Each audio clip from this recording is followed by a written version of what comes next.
government is not only renting hotel spaces, they're actually going to buy hotels at the taxpayers' dime. Can you just categorically deny that that is the case? That this government, this Labour government, is spending taxpayers' money purchasing hotels in order to house illegal immigrants and asylum seekers? We own government... Well, yes, I'm answering your question. We own government-owned temporary accommodation for when people are waiting for a decision. That is true. But so you're not buying any more? Well, we've had to buy some to get out of hotels, but it's temporary accommodation. It's cheaper to do it that way.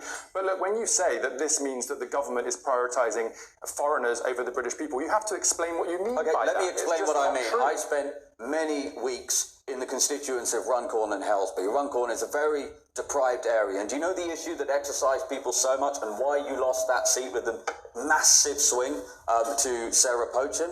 The reason is primarily because of HMOs, houses of multiple occupancy. So not the actual hotels.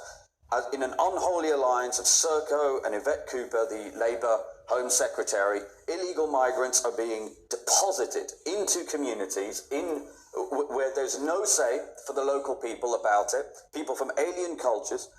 There's a lot of crime as a result of this. And what takes this to Bond-villain levels of wickedry, there are Section 21 eviction notices being given to British tenants, including, and in my inbox I have examples of veterans, including one who is suffering PTSD, who received a Section 21 eviction notice because Serco, at the behest of the Home Office, at the behest of Keir Starmer, is offering 5 to 7 year contracts, 20 to 30% above market rates, to house illegal migrants and asylum seekers. And as a result of that, British people are being turfed out onto the street. There's nothing about that that's remotely acceptable, and it's why the social contract in this country is hanging by a thread. So, Zia, just be clear, because one of the things that your boss, Nigel Farage, has talked about is sending, if they come over on a boat, and you refer to it, Simon, if people come over in a boat, you turn it round and dump them back on the beach in France.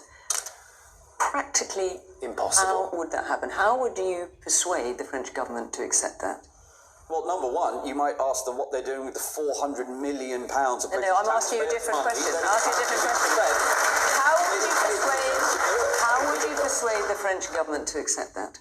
Well, I just answered you. The first thing I would say is, can we have our money back, please? That would be the first point. How would you persuade the government to accept that? So listen, there's a number of points here to be made. Firstly, you have to take away the incentive. That I agree with. You have to leave the ECHR. That I agree with. It'll never happen under the Tories. There's a reason it never happened is because the vast majority of Tory MPs Hang are on. against. I've asked you a question here. Please answer it. How would, it's a central part of your policy, as I understand it, you turn the boats around and deposit the people back on the beach in France, and France would just